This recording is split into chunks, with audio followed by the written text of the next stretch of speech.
ओम नमो भगवते वासुदेवाय।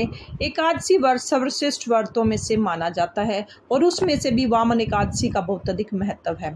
आज की वीडियो में मैं आपको वामन एकादशी जिसे परिवर्तनीय एकादशी भी कहते हैं, इसकी बहुत ही सरल पूजा विधि बताऊंगी। तो देखिए, वामन एकादशी के दिन भगवान विष्णु के वामन अवतार का पूजन किया जाता है और इस दिन खीरे के भोग का भी बहुत अधिक महत्व होता है।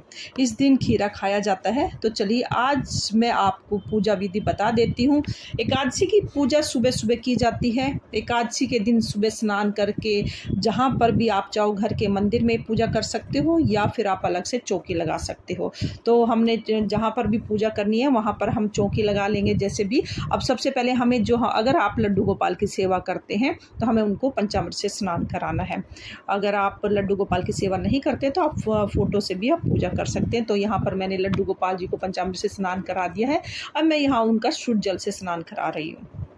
लड्डू गोपाल जी को एकादशी के दिन पंचामृत से स्नान कराने का बहुत शुभ माना जाता है। तो इनको पंचामृत से स्नान जरूर कराएं और उसके बाद हम इनको साफ वस्त्र से पोंछकर एक सुंदर सा श्रृंगार हम इनका कर देंगे। तो फ्रेंड्स, जो हमने ये पंचामृत हमने बनाया था उसका आप इसको भोग स्वरूप भी स्वीकार ग्रहण कर सकते हो या अगर आप फिर इसको तुलसी के पौधे में या किसी भी पौधे में डाल सकते हो। अब मैंने एक चौकी लगा ली है। चौकी पर मैंने फूलों का आसन दे दिया है और सबसे पहले क्योंकि मैं चौकी लगाकर पूजा कर रही हूँ तो इसलिए यहाँ पर मैंने गणेश जी विराजमान कर दिए हैं और जो मेरे पास फोटो थी मैंने फोटो को यहाँ पर विराजमान कर दिया है। लड्डू गोपाल का मैंने सुंदर सा श्रृंगार कर दिया। देखिए फ्रेंड्स, इनको भी मैं चौकी पर विराजमान कर दूंगी। अब सभी को हम भाव रूप से एक लोटा जल लेके मेरे फूलों के साथ मैं उनका शुद्धिकरण कर दूंगी, यानी कि मैं उनको स्नान करा दूंगी। मैंने यहाँ पर स्नान करा दिया है फ्रेंड्स। अब मैंने यहाँ पर दीपक प्रज्वलित कर लिया है। देसी घी का मैंने यहाँ पर दीपक जलाया है और सभी को मैं वस्त्र स्वरूप कलावा समर्पित करूंगी। तो यहाँ पर गणेश जी को कलावा समर्पित, अगर जनेऊ है तो जनेऊ समर्पित कर दीजिए, नहीं तो आप कलावा समर्पित कर दीजिए सभी को। और मैंने लड्डू गोपाल जी वस्त्र पहले से ही स्नान करा के पहना दिए हैं तो हमने कलावा समर्पित कर दिया है। और अब सब हम इनको चंदन से तिलक करेंगे। सबसे पहले गणेश जी को तिलक करेंगे, भगवान विष्णु के स्वरूप को तिलक करेंगे और लड्डू गोपाल जी को भी हम तिलक कर देंगे।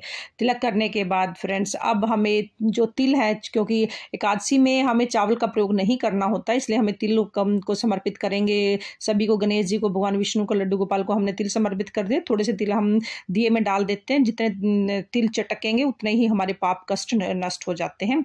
तुलसी दल जरूर समर्पित कीजिए। भगवान विष्णु को तुलसी दल अति प्रिय है तो तुलसी हो सके तो एक दिन पहले आप तोड़ के रख लीजिएगा और उसके बाद जो भी फूल आपके पास है सबको फूल समर्पित कर दीजिए। फूल अगर नहीं भी है तो भी आप पूजा कर सकते हैं, बिना फूल के भी पूजा हो जाएगी।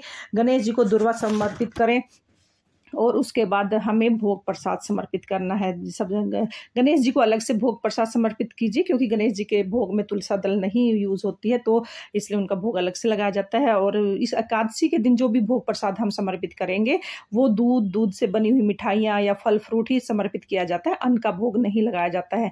जल समर्पित कर देंगे और उसके बाद हमें यहाँ पर जल समर्पित करने के बाद हमें दक्षिणा जरूर रखनी है। धूप दीप दिखा देंगे और अब हम दक्षिणा जरूर रखेंगे। दक्षिणा पूजा में रही कमियों को पूरा करती है, तो श्रद्धा भाव से आप जो भी आपसे बन पड़े वो दक्षिणा जरूर रखें। तो फ्रेंड्स, अब हमारी हम एक लोटा जल का ले लेंगे और अगर आपने व्रत रखा हुआ है तो आप व्रत की कथा जरूर सुने। व्रत की कथा का वीडियो भी आपको चैनल पर मिल जाएगा। तो एक हाथ में हमने फूल और थोड़े से तिल लेकर हमें कथा सुननी है और कथा बड़े ही प्रेम से सुननी है। और कथा जब हमारी पूर्ण हो जाती है तो जो हमारे हाथ में तिल और फूल है उसको हम भगवान विष्णु के चरणों में, लड्डू गोपाल जी के चरणों में और सभी के चरणों में हम थोड़ा थोड़ा करके हम उसको समर्पित कर देंगे। तो यहाँ पर मैंने सभी को समर्पित कर दिया। थोड़ा सा जो तिल और फूल है आप जो जल का लोटा है उसमें समर्पित कर दीजिए। ये इस तरह से हमने अपनी पूजा को पूर्ण कर लिया है। अब हम जो आरती करेंगे, अगर आप चाहो तो कपूर से भी आरती कर सकते हो, नहीं तो जो दीपक आपने जलाया है आप उससे भी आरती कर सकते हो। पहले गणेश जी की आरती करेंगे, भगवान विष्णु की आरती करेंगे, कुंज बिहारी की आरती कर सकते हैं। जो भी आरती आपको आती है आप बड़े ही प्रेम से भाव के साथ आरती करें। आरती करने के बाद भगवान से पूजा में रही कमियों के लिए क्षमा याचना करें और अपनी प्रार्थना या अपनी मनोकामना पूर्ण करने के लिए भगवान से प्रार्थना करें। फ्रेंड्स, इस तरह से हमारी पूजा जो है वो पूर्ण हो जाती है। पूजा के बाद जल के लोटे को हम सूर्य देव को अर्घ दे देंगे। जो भोग प्रसाद है जो हमने चढ़ाया है वो परिवार के सब सदस्यों में बांट देंगे, जो कि हमें अगले दिन उठानी है। यह थी वामन एकादशी की पूजा विधि।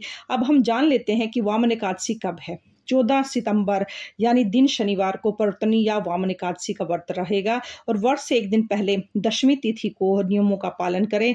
अगले दिन जो शनिवार होगा उस दिन हमें भक्ति प्रेम के साथ भाव के साथ हमें एकादशी का व्रत करना है और दिन रविवार को व्रत का पालना किया जाएगा। द्वादशी तिथि में व्रत का पालना होगा और दिन रविवार को सुबह 6:17 से लेकर 9:10 तक के बीच में आप ये पालना कर सकते हैं।